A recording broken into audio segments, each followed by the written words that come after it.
las noticias en tu celular. Manda un mensaje de WhatsApp al 1128679078 y recibilo gratis todas las mañanas. Vos sos la única que me hace feliz cuando nadie te dice la verdad. Infosiberia, las noticias en tu celular. No seas como los demás. Manda un mensaje de WhatsApp y recibilo gratis todas las mañanas.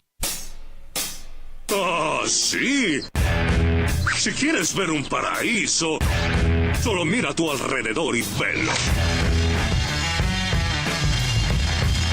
Radio Caput. Desde el lugar de las utopías. Radiocaput.com. Estás conectado. Estás en Caput.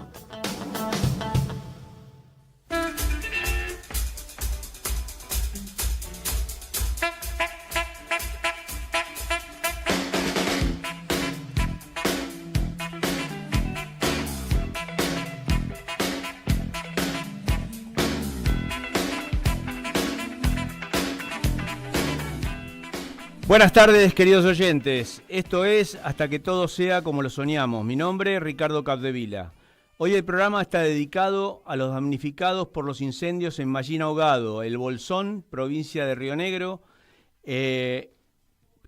producidos en enero, fines de enero de este año. En particular, me preocupa la persecución al periodismo. Y me solidarizo con Roberto Navarro por la agresión que tuvo esta semana.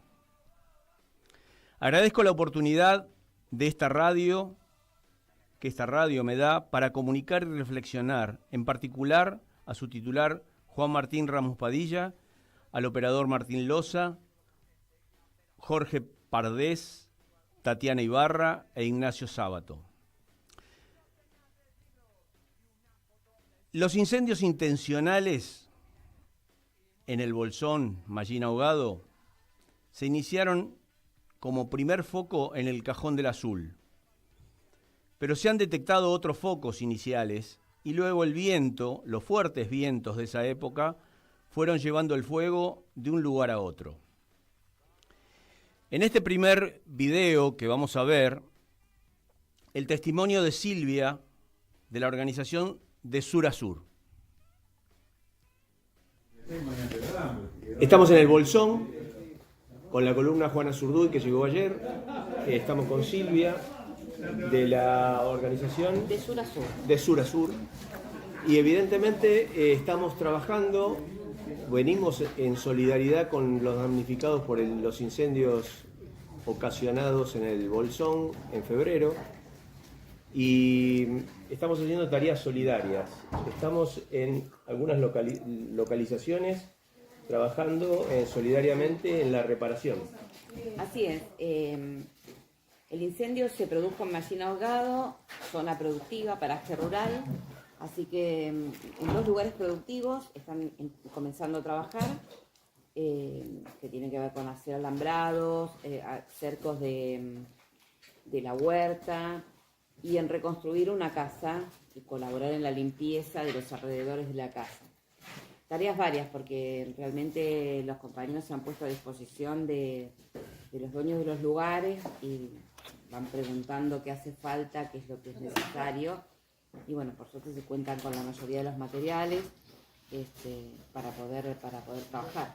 Yo estuve en la casa, en una casa para hacer la limpieza y evidentemente lo que se nota es un poco el desánimo de la situación en que vivieron, pero yo creo que esa frustración la tenemos que convertir en esperanza, y el hecho de que ellos ven la mejora y la aceleración del proceso de trabajo con la colaboración que estamos dando, es evidente que los inspira en una esperanza de solución, o al menos de paliativo, más rápido.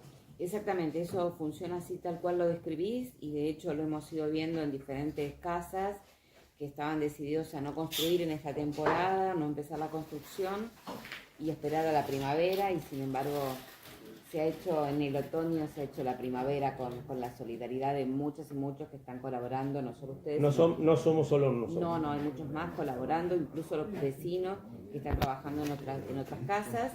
Y bueno, también la solidaridad económica para la compra de materiales, los materiales que fueron llegando a lo largo de estos 2 meses, crudos 2 meses después del incendio. Gracias, Silvia, y seguiremos con la tarea de solidaridad para mejorar la situación. Gracias, que con la solidaridad podemos.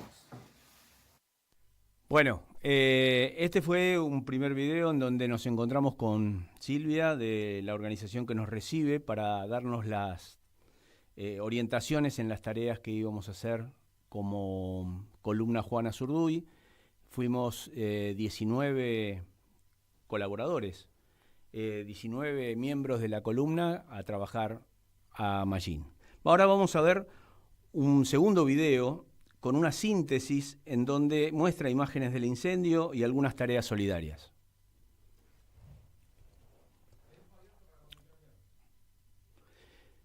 Hace años, la columna Juana Zurduy marcha a Lago Escondido para denunciar la usurpación del territorio argentino por parte del magnate inglés Joe Lewis. Este año íbamos camino a visibilizar una vez más este atropello a nuestra soberanía nacional cuando se desató el incendio en el Bolsón intencional, que afectó a más de 3.800 hectáreas, viviendas, galpones, maquinaria y cientos de familias que lo perdieron todo. Acá vemos imágenes de lo que los vecinos percibían y evidenciaron de los incendios que fueron producidos, como dijimos, intencionalmente en algunos focos, pero que el viento se ocupó de llevar de un lado al otro.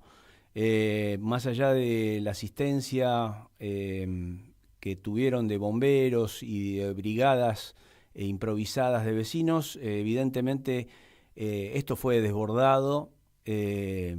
Hay una falta de control en el Amprale, que es la área protegida. Bueno, en ese momento pusimos a disposición los fondos de la Marcha por la Soberanía para comprar equipamiento y maquinaria que donamos a la brigada autoconvocada de la Asamblea del Agua Mallín Ahogado y la brigada de la Red de Productores Agroecológicos de la comarca. Fueron parte de toda esa comunidad organizada que durante más de un mes combatió contra el fuego.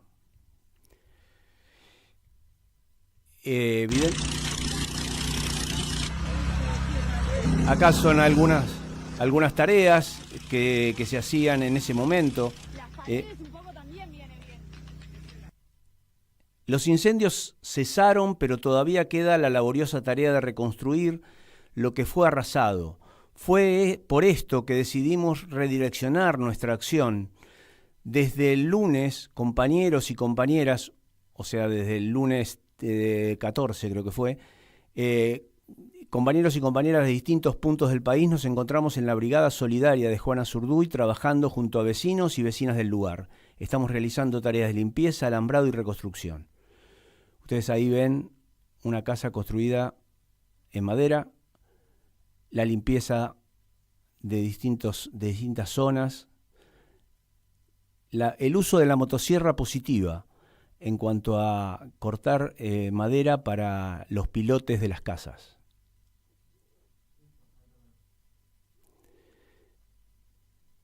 Bueno, pasamos al video 3, en donde el testimonio que vamos a escuchar es de Fabián, que vive junto a Bárbara y que perdió íntegramente su casa. Solo le quedó una vivienda que alquilaba, o sea, que tenía como renta en temporada, pero que hay que reconstruirla prácticamente en su totalidad. El techo se le cayó, él ya lo había reparado con chapa, y mientras se logra esa reparación, esa reconstrucción, otro vecino de la zona lo alberga transitoriamente. Vamos al testimonio de Fabián. Bueno, estamos con Fabián de Mallín Ahogado, vecino, damnificado por los incendios intencionales. Creemos que son intencionales más allá de que no tengamos pruebas. Naturales no fueron. Así que, bueno, tu testimonio, ¿dónde estabas en el momento en que se iniciaron el 30 de enero los primeros focos de incendio, que fueron no uno solo, sino que fueron varios, a 200, 300, 500 metros de distancia uno de otro, pero que en definitiva creemos que fueron intencionales? Sí, yo estaba acá enfrente, pocos metros de acá, en mi casa, durmiendo la siesta con mi señora, y nada, me despierto como a las 5 de la tarde, veo por la ventana el humo que nos rodeaba, miro hacia el otro lado, hacia la cordillera, y veo, yo vivo al lado del río, arriba, ¿no? Y veo del otro lado del río, sobre la colina, que pasaba el fuego para este lado y se acercaba con una voracidad tremenda, ¿no? Y nada, hicimos a tiempo nomás a decirle a mi señora que evacuamos. Ella se despertó. Pero fue una decisión personal, nadie te indujo a eso, sino que vos veías que el peligro se aproximaba. Cuenta, como un gato cuando se la ve mal, raja o se te tira a los ojos, eso es lo mismo. Esa es una de las cosas, ¿ves? Que por ejemplo, después, ¿no? Te vas dando cuenta de, por ejemplo, de lo que produce esta situación en vos, ¿no? Porque yo después a la noche me sorprendía, digo, pero mirá cómo reaccioné, ¿no? Qué lucidez, frialdad delante de todo esto, ¿no? Y bueno, lo que hicimos fue, volviendo a lo anterior, ocuparnos de los 4 perros, 3 gatos que tenemos, subirlos a los coches y nada, y 2 canutitos de guita que teníamos, los recuperé. ¿Un bolsito con los documentos? Sí, ese sí, porque por suerte ese ya estaba preparado, porque como todos los años prenden por algún lado, uno siempre no sabía cuándo le iba a tocar, ahora ya lo sabemos cuándo nos tocó. Pero bueno, el bolsito estaba preparado y bueno, y el tiempo de hacer eso y irnos, porque incluso una cosa de las que tengo grabadas es el ruido del fuego, ¿no? O sea, esa voracidad, ¿no? Que se te acerca. Y bueno, nos fuimos sin saber a dónde carajo, y es más, pensamos ir de un vecino cerca relativamente, como para aclarar unas ideas, y resultaba que ese vecino ya había evacuado, porque también el fuego había entrado por otro lado, y ya le había llegado a su casa también, porque el viento cambiaba ese día constantemente, y era fuerte. Y bueno, eso fue como lo recibimos al fuego y nos fuimos. Aparte, la comunidad se reunió en la plaza, tengo entendido. Eso fue después. Esto, el primer día era solo irse. Algunas personas trataron de en esta zona de resistir al fuego, y de hecho algunas personas de este mismo lugar en el cual estamos ahora, pero tuvieron que Tierra Viva. Sí, tuvieron que resignarse y alejarse porque el fuego los envolvía. El fuego lo superaba. Porque volviendo al viento, ¿no? Entonces, nada, el primer día daba solo para eso. Después los días siguientes sí, ya la comunidad se pudo organizar mejor, se llenaron las camionetas de tótem, de agua, de bombas, y bueno, y se fue afrontando y se pudieron salvar más casas, más allá de que el fuego haya llegado alrededor de ellas cerquita, pero ya estando organizados y viendo las cosas, fue más fácil contenerlo, salvar las casas el primer día, ¿no? El primer día era todo sorpresa. Y ese segundo o tercer día, ¿vos tuviste el reflejo de volver a tu casa para ver cómo estaba? Sí, al día siguiente ¿Y, sí. en qué condiciones estaba? ¿Ya había quemado? Sí, ya había. Eso fue lo primero. Esa misma noche ya había quemado la casa y había agarrado la cabaña, el galpón, todo, sí. Mirá vos, o sea que fue el primer día el que te afectó directamente. Sí, porque fue... No dio tiempo en absoluto. Es bastante, acá incluso donde estamos, es bastante cerca de donde comenzaron los focos. Claro. Más allá que los focos comenzaron del otro lado del río, sí, con está el sendero que va hacia los refugios.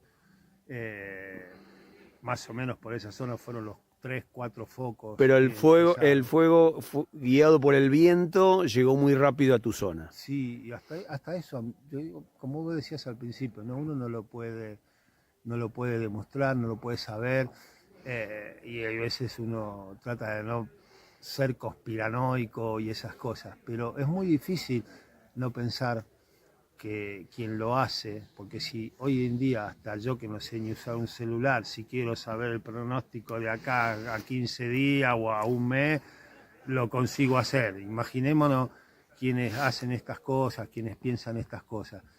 No les cuesta nada. Hubo una planificación y una intención. Es difícil no creerlo, yo no lo puedo demostrar, pero qué sé yo.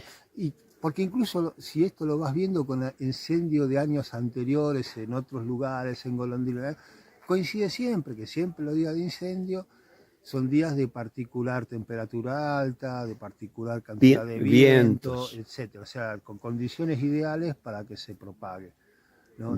Es difícil no ver la coincidencia. ¿Te sorprendió que la comunidad solidaria reaccionara de la manera que reaccionó? No me sorprendió porque, ya te digo, todos los años es así. Mismo acá de Mallín hay brigadas de gente que va a combatir el fuego a otros lugares de la vecinos, comarca. Claro. Sí, porque acá muchos nos movemos como comarca, porque nos conocemos, uno vive por, qué sé yo, en Lago Pueblo, el otro vive en Golondrina, el otro vive en Mallín, el otro en Bolsón, y entonces las mismas relaciones, ¿no? Llevan a que se le quemó la casa a fulano que vive en Golondrina o que vamos a ayudarlo, vamos a solidarizarlo. Entonces hay ya desde antes, y que creo que es una de las cosas que nos gusta, ¿no? Este es un lugar de gente que le cuesta resignar. No preguntarse, no cuestionarse, resignarse, no ponerse si algo le parece que no está bueno. Y entonces creo que molestamos a muchos.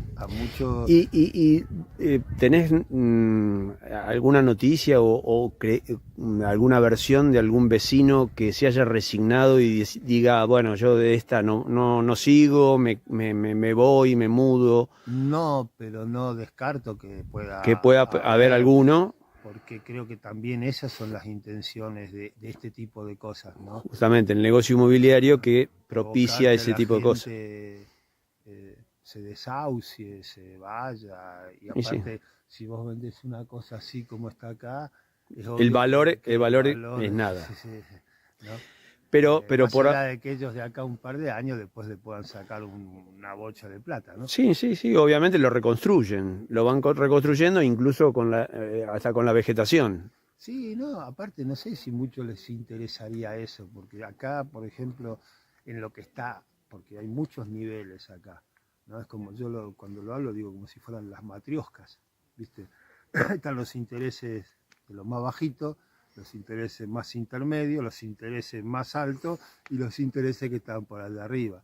Desde Lewis y los árabes que están por allá arriba, cataríes, los intereses de los inmobiliarios chiquititos de acá del pueblo para agarrar pedazos de esto por 2 mangos y lotearlos, ¿no? Y entonces ni te sirve el bosque casi. Claro. ¿No? Porque son tan genios que se comen la gallina de los huevos de oro. Tal cual. La gente viene acá por esto y lo van a hacer mierda para 2 mangos que después tal cual. ¿no? Pero bueno. La solidaridad de la comunidad hoy está dando sus frutos y evidentemente los unió a muchos que por ahí no tenían mucha relación con vecinos. Sí, la solidaridad, yo creo que primero que nada es lo que nos mantiene en pie y con una moral alta a buena parte de los que sufrimos esto, porque es la que no te hace sentir solo, es la que te hace ver que, disculpa si me emociono, que le va a ser difícil ganar la batalla cultural a este tipo. Porque los argentinos, y no solo argentinos, porque acá hay de todo, Sí, yanquis, sí, hay los un montón de habitantes gente que vive acá, sí, ingleses incluso. Qué sé yo, se encariñaron. la gente, hay un montón de gente que es solidaria, que ve en el otro el hermano, ¿no? Y que no concibe la felicidad en soledad. La comunidad yo creo que va a sobresalir en este tipo de hechos y evidentemente la va a fortalecer mucho más. De hecho ya es así, porque ya te digo, todo lo que está pasando es hermoso, y a todos los niveles, ¿no? Desde gente que más o menos está un poco más acomodada hasta la persona que está viviendo, o sea, está vendiendo en un puestito en la Saladita, que tienen gestos hermosos con todos los afectados por esto. Sí, vos contaste la anécdota de las cross que habías... Sí, me las quería regalar, ¿no? Pero bueno, ya solo el gesto, ¿no? Sí. Quiebra, te hace... ¡wow! ¿No? Bueno, Fabián, muchas gracias por el testimonio y vamos a seguir reconstruyendo en esperanza toda esta desgracia. No, el agradecido soy yo por todo, por lo que concretamente, como les decía ayer cuando estábamos viendo el video, ¿no? Sea por lo que vinieron a hacer acá con nosotros, de darme una mano concreta, con alegría, con esperanza, con buen humor, sea todo lo que están haciendo ustedes como grupo y demás. Entonces, el agradecido soy yo. Bueno, a ver, emociona escucharlo a un damnificado, agradecer y de alguna manera solidarizar toda esta situación con los vecinos y con la comunidad. Bueno, ahora vamos a pasar a otro video, otro testimonio de Roberto de la organización Sur a Sur. De acá del Bolsón, en donde en febrero, o mejor dicho, el 30 de enero, se produjo un incendio, creemos que intencional, que evidentemente trajo mucha desgracia y muchos destrozos y desastre en la zona. Queremos saber tu testimonio, cómo lo percibiste, cómo te llegó la noticia, cómo se organizaron para solidarizarse con los vecinos que estaban padeciendo todo este desastre del fuego. Bueno, en principio aclarar que de Sur a Sur es una organización de voluntades. De Sur a Sur es el sur de la Patagonia y el sur del conurbano bonaerense. Ah, mira. Amigos. Es el vínculo. Exacto, es decir, nosotros somos importados de Buenos Aires, hemos venido hace algunos años acá a vivir acá. Pero cuando fue el incendio de Golondrinas en la provincia de Chubut, nosotros teníamos amigos que habían perdido sus casas allí, entonces fuimos a ver qué necesitaban y se nos ocurrió empezar a trabajar con nuestros amigos que habían quedado en Buenos Aires para ver cómo podíamos ayudar. Formar comunidad solidaria, digamos. Exactamente. Ahí nació de Sur a Sur como organización.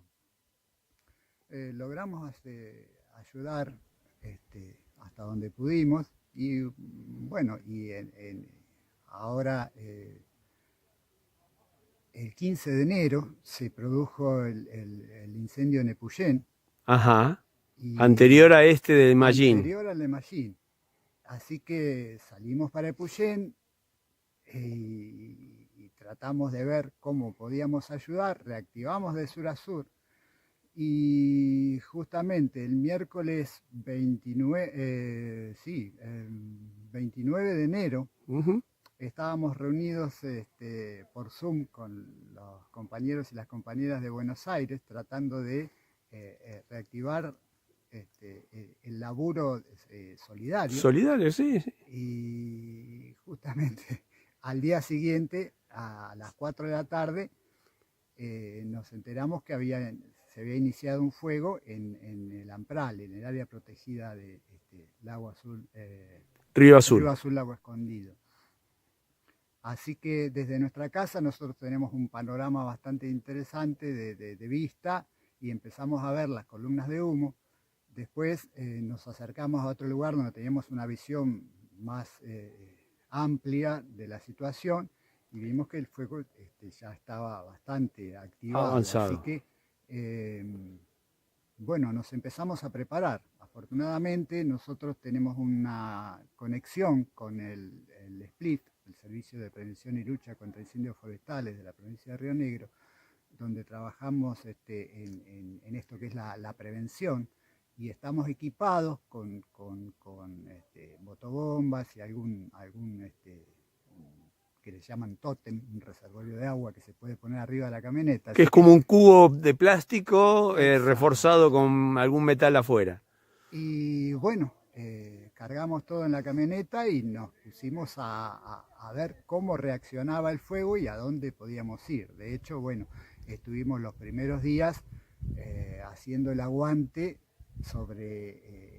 en el cerro donde nosotros vivimos. Llegó el fuego hasta el pie del cerro, así que... ¿Tiene algún nombre el cerro? El Cerro Saturnino. Ajá. Estuvimos ahí aguantando. Cuando pudimos estar un poco más tranquilos de que el fuego estaba contenido ahí, empezamos a ver que el fuego avanzaba hacia otros sitios donde era necesario que estuviéramos. Así que Pero no se podía prever para dónde iba a ir el fuego, sino que dependía del viento o dependía de a dónde quisiera dirigirse el fuego. No se podía prevenir. Por supuesto, pues, es decir, los vientos eran muy fuertes y además el fuego tiene una condición, sobre todo estos últimos fuegos, le llaman fuegos de quinta generación. Es algo novedoso, llamémosle, donde el fuego se comporta de manera autónoma, no depende solamente de los vientos, porque genera su propia dinámica. Mirá. Entonces, vos ves que el viento por ahí te va de norte a sur, pero el fuego vos ves que en una de esas... cambia de sentido. Lado, y decís, ¿qué onda? ¿Quién lo dirige? Claro, bueno, así te tenés que comportar vos también, es decir, estar permanentemente atento a cómo se comporta el fuego y a ver dónde lo podés atacar. Claro, porque los cortafuegos se hacen previniendo de que no pase determinada zona, pero si uno no sabe para dónde va a ir, ¿dónde lo haces el cortafuego? Por supuesto, además estos fuegos arrasan, los cortafuegos a veces... son superados. Son ineficientes. No digo que no sirvan para nada, pero justamente esta nueva dinámica que adquiere el fuego, además es decir, el material combustible que hay acá es muchísimo. Y una de las cosas que nosotros venimos tratando de informar a las autoridades es que el manejo del Amprale, que hace 30 años que está armado el Amprale, nunca hicieron un plan de manejo. Es decir, hay plan de manejo hecho por la población, con estudios y todo, no porque sí nomás. Y debería eso establecerse como norma y como ley. Por supuesto, pero no le dan bolilla. Bueno, estos son los efectos de los resultados. Estos son los resultados. Entonces, es un problema muy grande. Así todo, la población se mueve y en base a pura solidaridad responde a estas necesidades que obviamente son insuficientes, la energía que se puede poner, porque son superadas por estos, digamos, desbordes del fuego propiamente.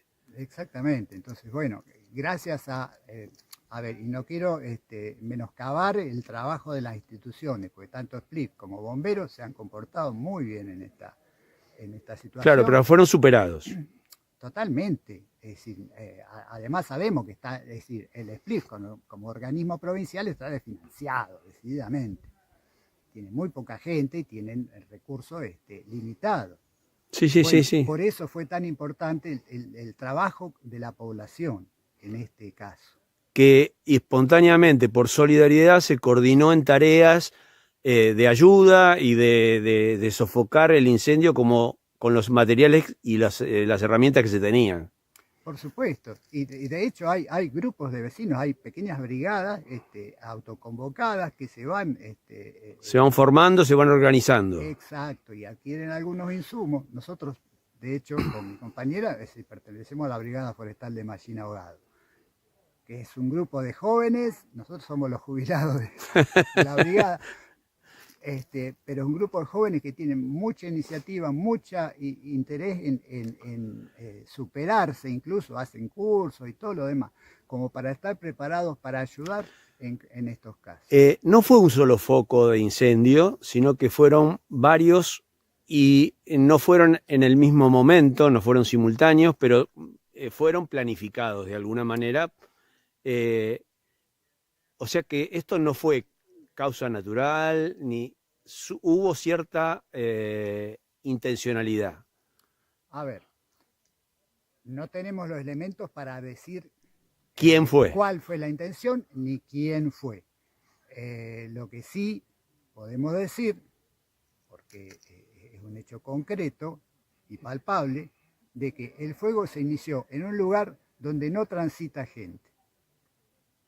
No transita gente. Y dicho por gente que estaba en ese momento ahí, que fueron a tratar de apagar el primer foco, casi simultáneamente, no simultáneamente, pero casi simultáneamente, a 200, 300 metros se prendía otro foco y a otros 300 metros se prendía otro foco. No es casual, no fue un rayo, no fue nada de eso. Es decir, es por la mano del hombre. Y con alguna intencionalidad, ¿se sabe quién puede haber sido beneficiario de todo esto? O obviamente uno puede especular, pero realmente no tener pruebas, ¿no? Yo te voy a contar mi percepción, y esto no quiere decir que sea la realidad concreta, porque no tengo los elementos para probarlo. Pero en mi imaginario esto sucedió porque la Juana Zurduy en 2 días más iba a ingresar por ahí para tratar de llegar, como todos los años, al lago Escondido. Y se les fue de madre. ¿Puede haber también algún tema de interés inmobiliario? Y eso es posterior, porque esta zona es muy codiciada. De hecho, ya estamos cercados por... no solamente por el tío Joe, por Lewis, sino por los cataríes, los árabes y no sé cuántos más, que nos están cercando. Se están quedando con todas las nacientes de agua, porque no son tontos. Van al lugar que dentro de unos años va a ser más codiciado todavía. Entonces, y acá ¿cómo decir? Los pichis. Claro, porque no tienen el estatus de los cataríes. No. Pero son estos que... Son mercenarios locales, digamos. Las mexicaneadas que se mandan. Es decir, esto se les cae la baba cuando ven todo este lugar y dicen, uy, acá podemos hacer un loteo de esto, un loteo de aquello, uy, que un spa, resort y todas esas cosas que hacen los que tienen guita. Claro, y ofrecerlo como negocio para los que tienen guita, pero con algún beneficio personal. Además, se te quemó todo, quedaste en Pampa y la Vía, no tenés un mango porque toda tu producción, autoproducción, quedó hecha cenizas por 2 mangos. Te lo Te compro. compran las tierras. Con respecto a eso, ¿hay vecinos que por la frustración de todo esto hayan decidido irse, abandonar o incluso aceptar algún ofrecimiento? Seguramente va a haber algunos, pero afortunadamente la mayoría tenemos muy arraigada la ruralidad, la vida en el campo. Y la mayoría están decididos a reconstruir su lugar. De hecho, por eso estamos acá. Es decir, a ver, a mí no me pasó nada. El fuego de mi casa quedó a 3 kilómetros. Pero yo tengo que ser muy mierda para quedarme en mi casa tranquilo, porque a mí no me pasó nada.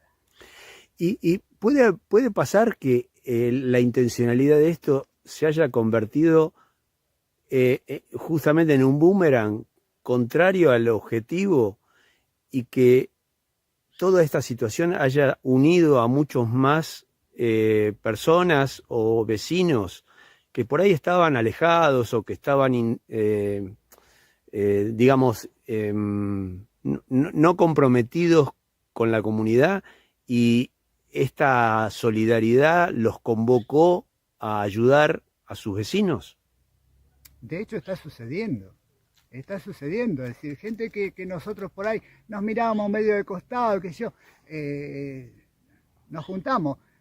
A ver, a veces nos une el espanto, pero bueno, a ver, por ahí el desafío es, después de que pasó el espanto, cómo seguimos entrelazados. Y creo que si somos inteligentes, eso va a suceder. Y se puede capitalizar en una coordinación comunitaria que evidentemente refuerce mucho más a los pobladores y a la comunidad. Totalmente. Además, el intendente de Bolsón, Bruno Pogliano, en el aniversario del pueblo, unos días antes del incendio, dijo, el micrófono así, fue grabado y todo, la discusión está saldada, Bolsón es turístico, y no me vengan los bucólicos a decir del campo y de más allá. Le salió muy muy mal le salió, porque ahora tuvo que reconocer la emergencia agropecuaria.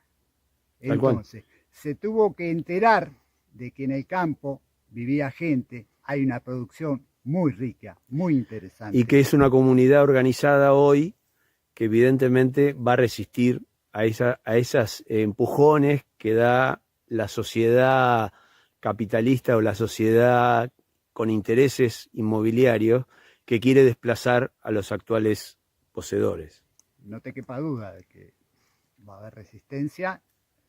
La hubo siempre, pero a veces, es decir, medio aislados, un grupito acá, otro allá. Bueno, esta desgracia, si podemos sacar algo en positivo, nos terminó de juntar. Así que se ataje Pogliano porque la resistencia se fortaleció. Totalmente. Gracias, Roberto. Y podemos concluir con que la frustración se convirtió en esperanza, y esa esperanza en poder recuperar lo que se perdió va a dar la fortaleza suficiente para lograrlo. Totalmente. Y esperanza activa. Lo charlábamos hace un rato ahí con los compañeros. Esperanza no es solo esperar. No. Trabajar para que esa esperanza se convierta en algo concreto. Gracias, Roberto, Gracias, y seguiremos trabajando. Bueno, muy gráfico el testimonio. Vamos a ir a otro de Manu, mucho más cortito. Para Manu de Arco Iris, de la chacra Arco Iris. A mi espalda está el área natural protegida Río Azul Escondido, una de las 13 áreas que tiene la provincia de Río Negro, que es donde se inició el fuego del 30 de enero, alrededor de las 16 horas. Esta chacra en la que estamos es una chacra donde vive la familia de mi compañera desde el año 78. Mi compañera es nacida y criada en el territorio. Yo llego acá en el año 2008 y desde ese momento formamos la familia. Hoy tenemos 2 niños que se crían acá en el entorno del bosque, en el entorno de la huerta, en el entorno de la producción familiar. Luego del incendio y esos días de alto combate y movimiento y demás, bueno, estamos en la restitución de volver a tener nuestros galpones, nuestros establos, nuestros alambrados, nuestro lugar del taller, de cultivo, de siembra. Y la sensación que más nos queda es la de unión, la del acompañamiento de muchas personas que vinieron a poner el cuerpo, que vinieron a darnos un montón de energía, un montón de ganas, que nos pudieron alimentar en esos momentos más difíciles, que nos pudieron dar una mano, que pudieron construir, que nos permitieron terminar de sacar lo quemado, de abrir caminos, de mejorar las condiciones para encarar este invierno que ya se avecina, ya estamos con bajas temperaturas. Y bueno, eso, una solidaridad enorme, un compromiso de la población ciudadana, de la gente común, muy presente. Grandes falencias por parte del Estado, grandes falencias en los acompañamientos, en el conocimiento de los territorios, el conocimiento de cómo vivimos cada familia en cada chacra, de cuáles son nuestras necesidades, cuáles son nuestros requerimientos hacia un Estado presente que debería acompañar nuestras pequeñas producciones. Y toda esa falencia la verdad que fue compensada por la población, por el grupo de voluntarios, por el grupo de gente que se acercó, por familiares, por gente que viajó para estar presente en estos primeros 70 días después del incendio. Y la verdad que un agradecimiento. Vamos a un último testimonio de Jeremy, de Tierra Viva, porque nos queda poco programa. Es el último testimonio y después vamos con algo de música. Estamos acá con Jeremy de Tierra Viva, acá en el Bolsón, Mallín, más específicamente, que evidentemente nos encontramos con un incidente que no fue ni casual ni natural, que es el incendio que tuvo como epicentro el Cajón del Azul. Ahí empezó, sí. En el camino, el Cajón del Azul, sí. Pero queremos saber tu testimonio. ¿Qué estabas haciendo? ¿En qué situación te encontrabas ese día? ¿Y cómo los encontró las llamas? Ajá. Bueno, ese día estaba justo acá trabajando en la casa, que nosotros estuvimos construyendo la casa y cerrando las paredes y en esa etapa de la obra y trabajando con un amigo, y ahí vinieron otras 2 compañeras acá del proyecto de esta chacra y nos avisaron que había mucho humo, y ahí empezamos a ver y sí, estaba lleno de humo el cielo. Y ahí el 30 de enero fue esto. Este 30 de enero a la tarde, no sé, 4 de la tarde. Ahí fuimos a buscar la radio del handy. Nos desconectamos con otros vecinos para ver qué está pasando. Y fui a preparar la motobomba, las mangas, las cosas. Y en ese momento está el fuego del otro lado del Río Azul. Y ahí como se organizó entre los vecinos, ahí bueno, vamos a estar todos preparados, atentos a ver en qué lugar, como el viento venía desde el oeste, como generalmente, y era un día de bastante viento, entonces a ver, esperar y ver ¿a qué lugar se dirigía? En qué punto el fuego va a llegar e intentar saltar el río, y de ahí vamos a organizarnos para ir a contenerlo. A trabajar en esa área, sí. Entonces, así que ahí empezamos a regar por acá, empezamos a mojar, empezamos a cargar los tanques, todo eso. Y no sé en qué momento, por ahí, mi compañero también fue para una chacra acá vecina, que es donde estaba nuestro hijo y 2 amigos, estaban en el Azul, en el río. Ese día habían ido al río, era un día de mucho calor también. Y así que ella fue para buscar ellos también. Y en un momento se empezaba a ver mucho humo, como se intensificaba mucho. Y ahí en la radio se escuché que había un foco en la capilla que está acá de este lado del río, muy fuerte, y de repente empezaba a ver como no sé, era un poco un caos en la radio. No se entendía, había mucha gente hablando y no se entendía. Y se empezaba a ver mucho humo. Y ahí con una amiga estábamos saliendo para acercarnos a ver qué sucedía, para ver cómo eso, para ir... Para planificar trabajo, sí. Y así que ahí empezamos a salir y en ese momento entró la policía, así con una sirena, con silbato, con así, ¿cómo se dice? El megáfono. Megáfono, diciendo todos vayan ya mismo que se desalojen. Y está muy así fuera de control, muy desbordado. Se tiene que ir ya, porque ya viene.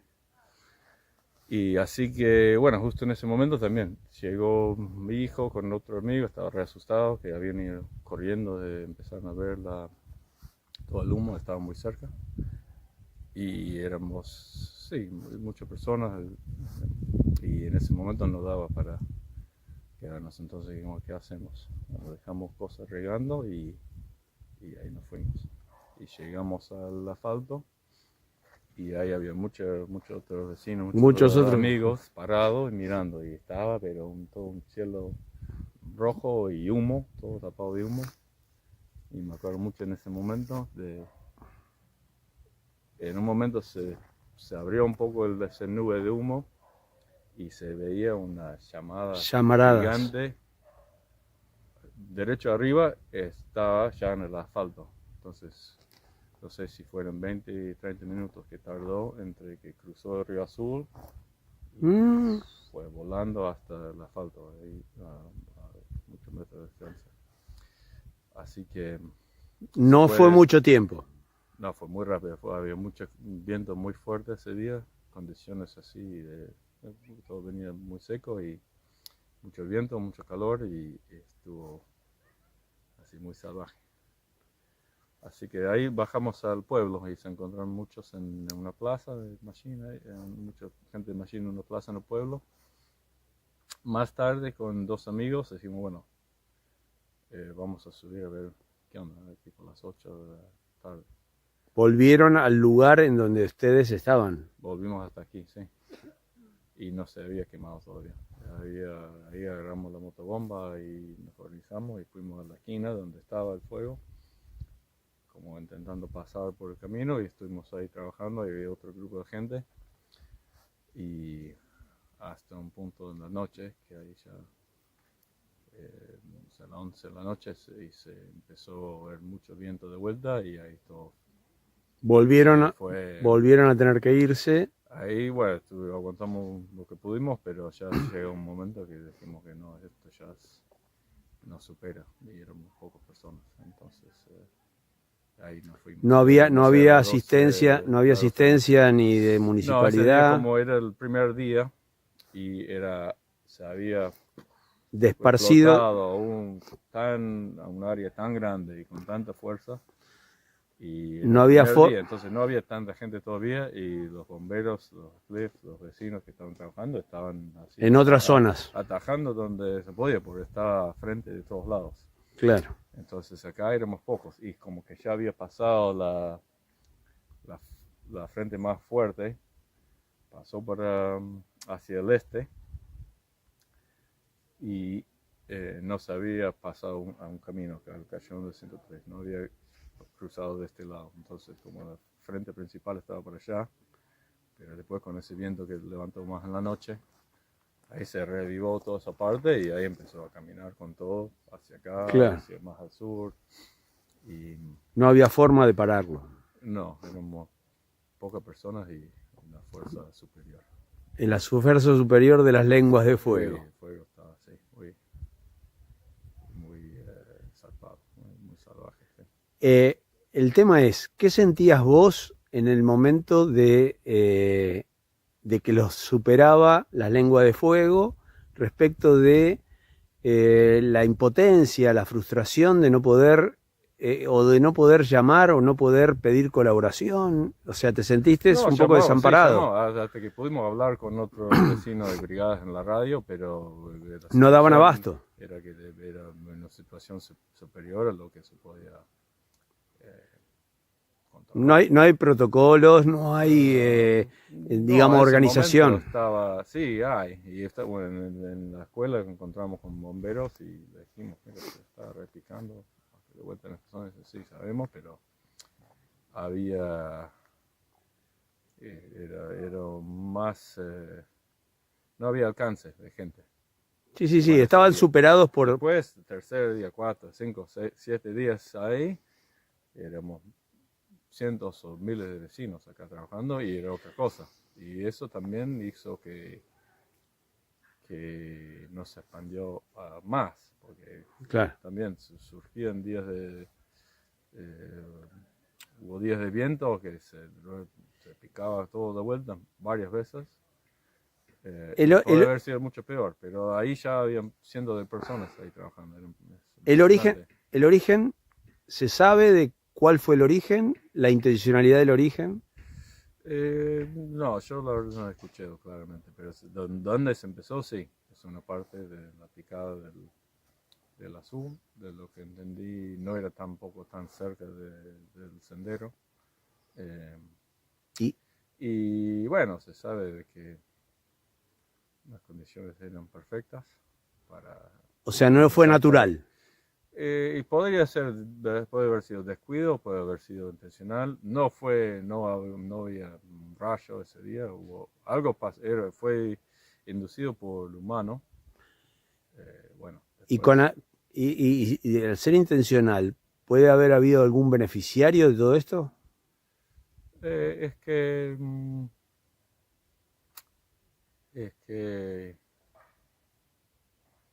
sí, bueno, esta zona está muy codiciada por agua, por minerales, por el valor de la tierra.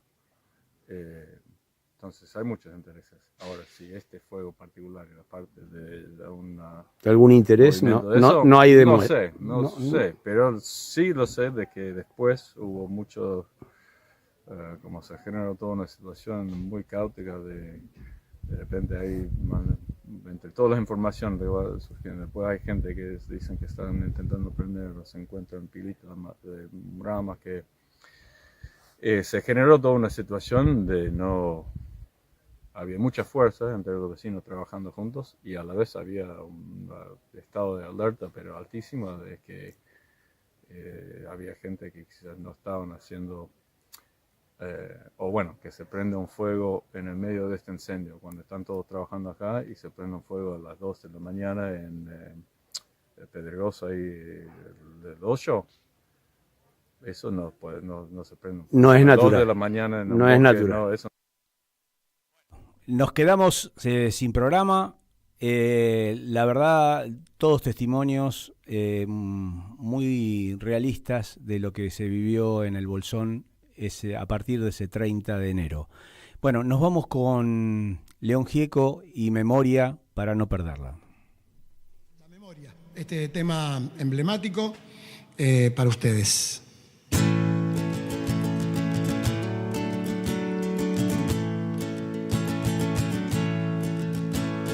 Los viejos amores que no están, la ilusión de los que perdieron, todas las promesas que se van y los que en cualquier guerra se cayeron, todo está guardado en la memoria, sueño de la vida y de la historia, el engaño y la complicidad de los genocidas que están sueltos, el indulto y el punto final a las bestias de aquel infierno, todo está guardado en la memoria, sueño de la vida y de la historia.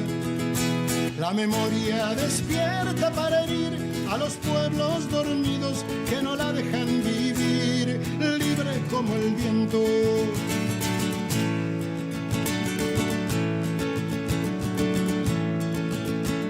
Los desaparecidos que se buscan con el color de sus nacimientos, el hambre y la abundancia que se juntan, el maltrato con su mal recuerdo, todo está clavado en la memoria, espina de la vida y de la historia.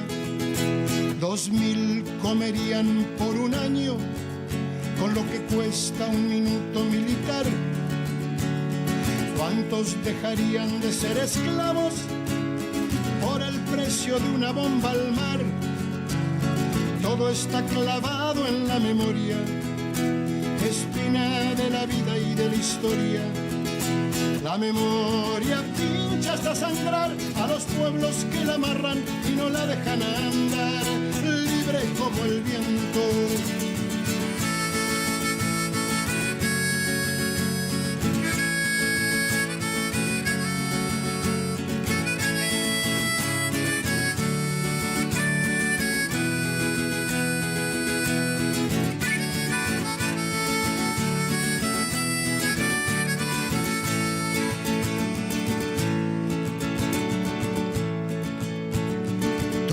Los muertos de la AMIA y los de la Embajada de Israel, el poder secreto de las armas, la justicia que mira y no ve, todo está escondido en la memoria, refugio de la vida y de la historia.